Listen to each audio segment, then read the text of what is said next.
YouTube is all in a flutter about software tools that are coming to be more available to YouTube creators like me to use artificial intelligence AI to actually create videos, not just to use AI to do research, to come up with video title ideas, and even ideas for what we say and how we design our thumbnail images, but for actually creating the video.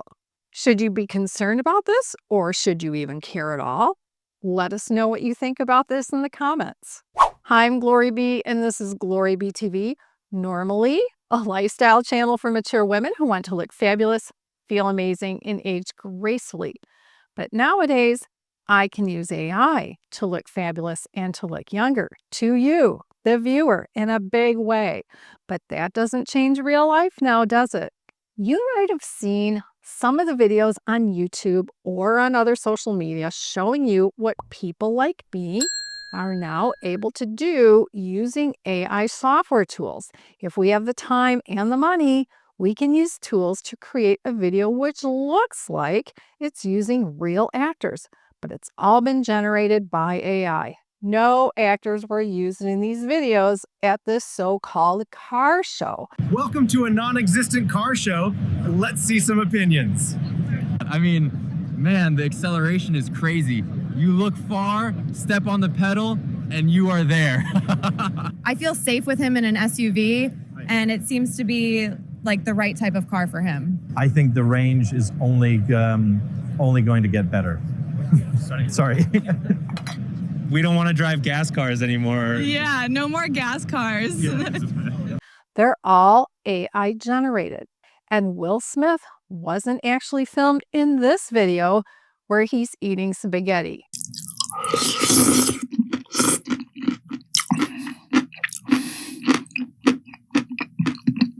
Which is very crunchy sounding spaghetti. But it does look like Will Smith, doesn't it?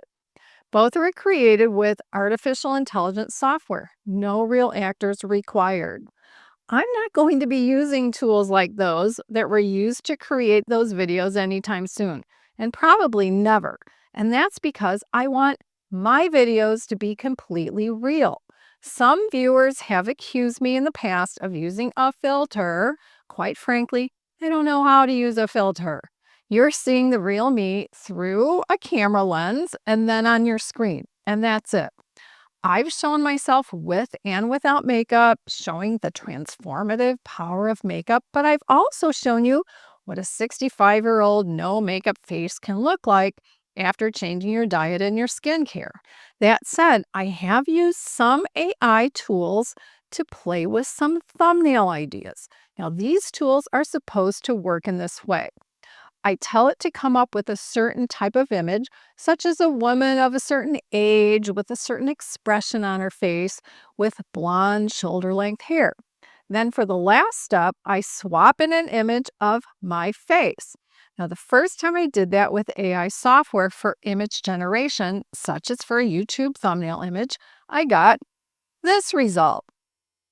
It sort of looks like me, but I ended up not using it for a thumbnail on a video I was working on. Then I had the opportunity to try another AI software tool for image generation. For this one, I got pretty far, creating the image, which had at first a different woman in it, clearly not me, but the woman in the photo looked my age. Then for the last step, I used their tool called a face swap, where it takes an upload of an image, in this case a photo of me, and it's supposed to swap out the face. This is where it got hilarious. Instead of looking like me, it sort of looks like my 35-year-old self, or at least like a close relative who's 35-ish. And it did that every time. It made my image much younger than I am and younger than I wanted to look. The experience with the software made me wonder if the software developers are all under the age of 40, maybe under the age of 30.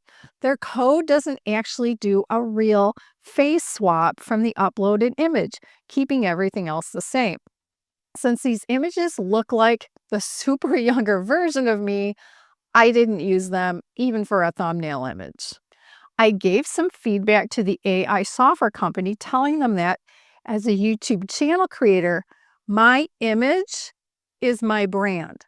I can't have their face swap feature making the person in the thumbnail decades younger. I'm not the female version of Benjamin Button.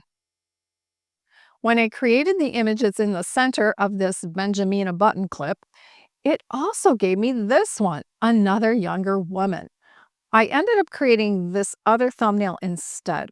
Now, I don't get great lighting in that room, but at least it's me and it looks like me. This thumbnail was for the video where I shared what YouTube has been doing to my channel since around September of 2023, reducing my revenue, reducing how often they show my videos, and making me wonder why I'm even doing this. Like, that's why I look sad. Meanwhile, for another video about making healthy and nutritious smoothies, I wanted a good image of me with the smoothie, but I was in my kitchen, which again isn't great for lighting. So these are the two images it gave me after the face swap. This woman looks like she's a relative of mine in her 20s. Even more interesting is a brief discussion I had with a circuit court judge 2 years ago about digitally generated photos and videos, and even audio files and AI, and their inadmissibility in court. She agreed that they're discussing this as being evidence that's no longer admissible as evidence. The attorney who's right up on this issue I gave to her to read suggested that in court they're going to have to go back to real film that can't be edited and use that as admissible evidence in court. So basically, anything that can be edited cannot be used as evidence in a court of law. It just makes sense. Some of you who've been following me for a long time might remember that I've done some TV work as a background actor. I found the process interesting from a project standpoint and how they manage all of it, put it together, do their editing and all that. But more than that, I found everything to be just so fake.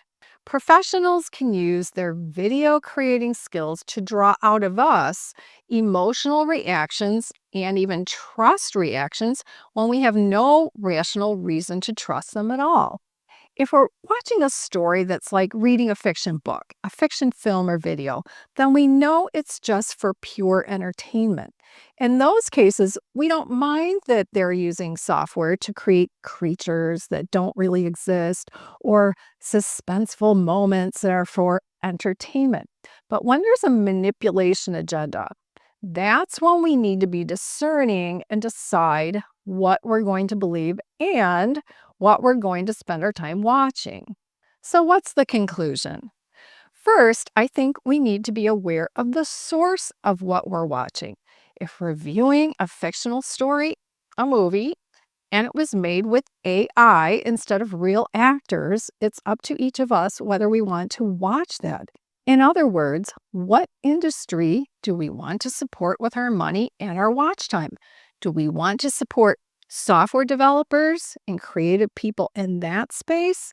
Or do we want to support the creative people and the actors and the crew team members in that space? Second, if we're not watching a fictional story, then why watch something that's supposed to be nonfiction but was created using AI? I really want to know the argument for supporting that. Please tell us in the comments. Third, I think I can speak for all of us in the beauty, skincare, and anti-aging field on YouTube. We will always show you the real thing, not something generated in AI that we're trying to trick you into thinking is actually us, but it's actually the AI version of us, which, as I've shown you in this video, is a much younger Benjamin Button version of us, and we're not going to do that. And to tag on to that idea, even though I have 138,000 subscribers at the time I'm creating this video, YouTube isn't showing my videos to my own subscribers. Not to many of you anyway. One way you can see only the channels you subscribe to and perhaps be shown their new content is to browse your subscriptions only. Now on a phone or tablet, go to the bottom of the screen and tap subscriptions. Currently, it's just to the right of the plus sign. On a computer, once you're in YouTube, on the left side of the screen in the panel, click subscriptions. At this time, it's the third option below home and shorts. But the best way to find out about my new uploads is to subscribe to my newsletter, which I send out about twice a month, though I should probably send it out weekly. But if you sign up, I'll also give you my free 3-page document, which is my anti-aging tip sheet. It has all of my best ideas that I've used to look and feel younger. To sign up, I'll have a link in the description box and in the first comment below the video, or go to my website, GloryB-TV.com, and on the home page, click the Get the Tips button. On the next page, type your email address, click the pink Get My Tips button, and you'll get the tips. I appreciate you and that you want to watch real, non-AI content that helps you in some aspect of your life. I know that's the type of content I want to watch. I'll post 2 videos on the right side of your screen in case you'd like to watch another real video right now over there. And I'll see you over there. Thanks for watching.